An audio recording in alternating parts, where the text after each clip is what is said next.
La parole est à nouveau à Monsieur Jean-Philippe Davio pour le groupe Paris en commun. Oui, merci Madame la maire. Alors, vous le savez, la ville de Paris s'est engagée dans une politique très volontariste de réduction des déchets et de valorisation des déchets qui, malgré tout, ne peuvent être évités, et dans le but d'abord de préserver évidemment les matières premières, mais aussi de supprimer le recours à l'enfouissement, c'est un enjeu extrêmement important, et de réduire également l'incinération, avec un objectif qui est devant nous, qui est le zéro déchet non valorisé. Cette ambition, mais c'est évidemment à la hauteur de ce que l'on peut attendre d'une collectivité comme la ville de Paris.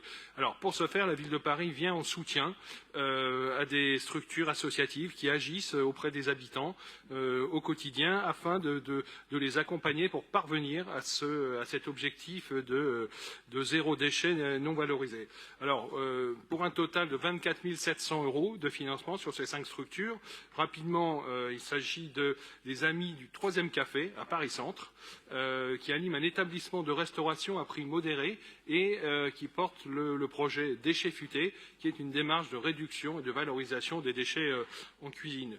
Plusieurs structures du 19e arrondissement, qui est très à l'honneur dans la sélection de ces associations, avec l'association Epinoia, qui œuvre à mettre en valeur celles et ceux qui travaillent dans le domaine des déchets et qui en réalisent des portraits vidéo. Finalement, nos sujets se suivent et se ressemblent. Une 3e association qui est Tendance 19, toujours dans le 19e arrondissement, qui promeut la consommation responsable sous toutes ses formes, et ces actions de réemploi des textiles par l'organisation de trocs de vêtements et de chaussures sont particulièrement importantes.